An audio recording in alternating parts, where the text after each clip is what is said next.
Welcome, we're joined by CivilNet's Eric Hacopian, a 30-year professional in American politics. We will be discussing the use of mercenaries in the 2020 Karabakh War. Eric, thank you very much for your time. Thank you very much. So the international media has been reporting that Turkey has been transporting mercenaries from Syria to Azerbaijan, from the Hamza Brigade and the Sultan Murad Brigade.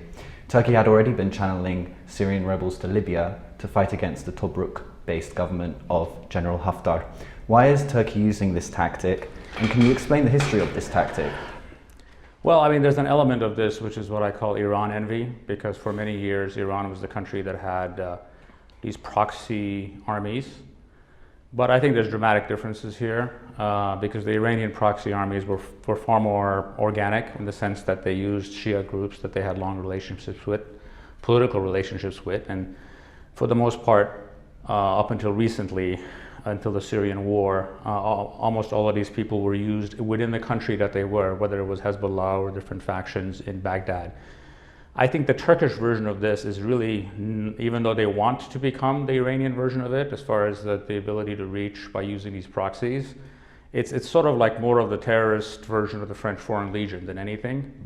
So it's sort of the jihadi, legion that they take from place to place. So it's a power projection thing on the cheap, using the lives of people that aren't your nationals. It's as simple as that. I wouldn't complicate it more than that. The move has caused much alarm, though, in certain sectors, especially in the West, Russia and Iran. Can you explain the regional implications of this move? Oh, absolutely. I think this is, frankly, this is one of the 2 or 3 most important things about this war in the last 12, 13 days.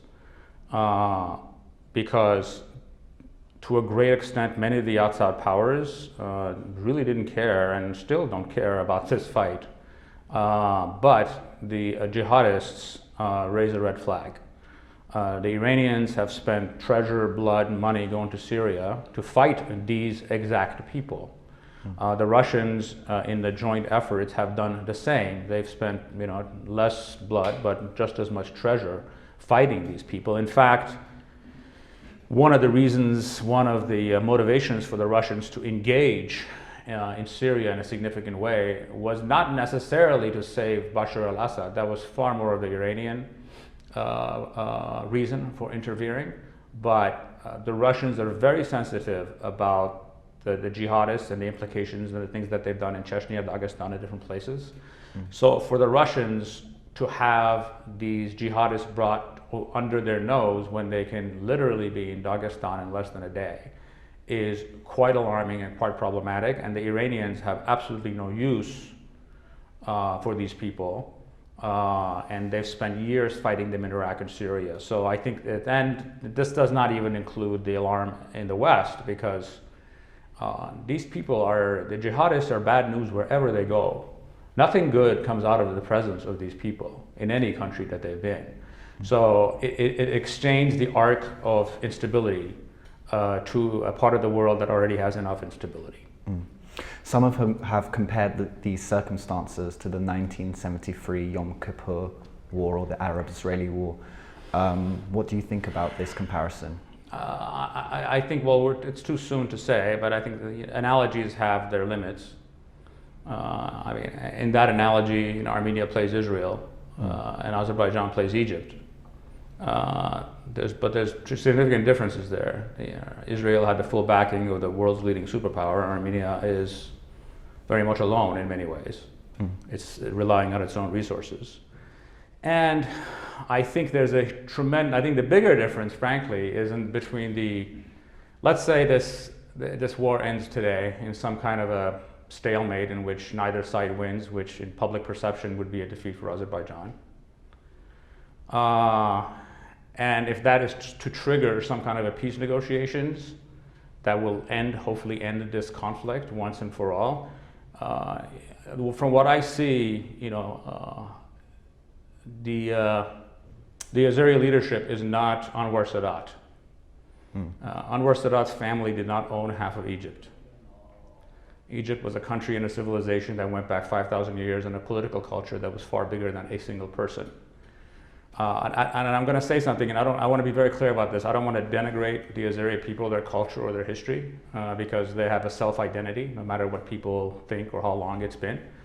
But as a matter of practicality, the Azerbaijan of today, politically, economically, and even militarily, is simply it's a family-run, gas station with a seat at the United Nations. We're not talking about the Egypt of 1973, where there's this is about the individual survival of one man and one clan and one oligarch, rather than an Anwar Sadat who, despite many of his failings, was a patriot and cared about his country more than he cared about himself.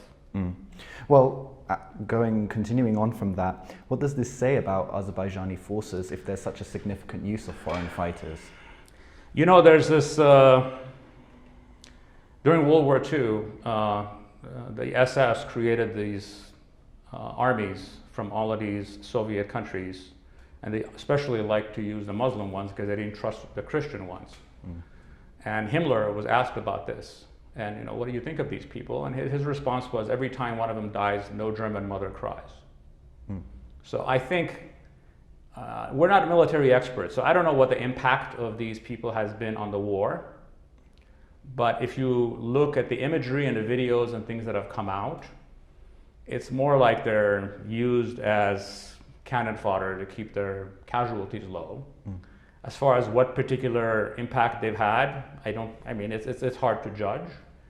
What it says about them is that it says a lot about the legitimacy of the regime that's not willing to ask the kind of sacrifices that a regime that claims that we have this fantastically effective army and we have the most powerful army and this and this and this, and you have to rely on these people, which are frankly, it's one thing for them to get on trucks and fight each other in the Syrian and Iraqi desert, but what do these people do against an organized army that doesn't fold? So I think it says that you have a leadership in Azerbaijan that has just systematic legitimacy issues and cannot take the public pain of casualties, which are already horrendous on their side, as bad as they are on our side. But this is just a way to lessen that. The spokesperson of the president of Artsakh had stated that Turkey has made an agreement with the Hezb Islami group of Gulbuddin Hekmatyar in Afghanistan to transfer mujahideen fighters. Do you think this is true? We do know in the 90s Gulbuddin sent fighters to Karabakh. Well, do we know it's true? We'll know it when they're in the field, but is it likely to be true? Is it possible for it to be true? Yes, absolutely, because among the Afghan warlords, first of all, Gulbuddin Hekmatyar is one of the oldest Afghan warlords. He goes back to the efforts of the Reagan administration against the Soviets in the 80s. And even in the annals of Afghan warlords, who are not exactly Nobel laureates, he is sort of he's a guy with a bad hat. He's a black hat guy. I know he was closely associated with Osama bin Laden. He was in and out, and he's been. But the most critical thing that I think makes this story plausible and very likely true is, for a long time, Gulbuddin Hekmatyar has been seen as the ISI person in Afghanistan, which is the Pakistani intelligence. And we know that there is this Azeri, Pakistani, Turkish axis of evil, for a better, for the proper use of that phrase. So if there's ever going to be an Afghan warlord that sends people here, it's going to be Gulbuddin Hekmatyar because of his relationship with the ISI. And in terms of the last 12, 13 days, in terms of mercenaries and the war at large, has anything in particular surprised you? Well, I can tell you what I wasn't surprised by is the savagery and the barbarism targeting the people of Artsakh. And we saw an example of that yesterday when you specifically target cultural monuments. That's Taliban and ISIS type of stuff. But the real revealing thing is the attitude of the Azeri regime towards its own soldiers and its own casualties and its own civilians. All of us, unfortunately, have seen videos of battlefields with hundreds of their casualties piled up, left behind. What kind of an army, what kind of a regime doesn't report a single casualty 13 days into a war, where families have to go look at foreign news sources to find out who they've lost? and doesn't even pick up its own dead.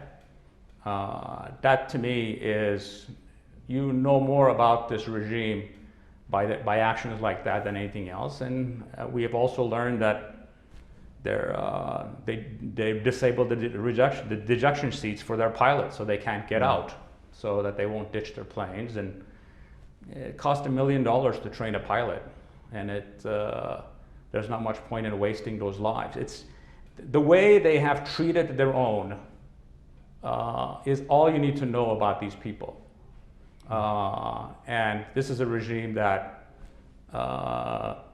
has no regard for its own people. So for anyone to claim that they're going to have any kind of a regard for the people of Artsakh or Armenia is farcical on the face of it. Eric, thank you very much for your time. It's a pleasure. And thank you for joining us on CivilNet.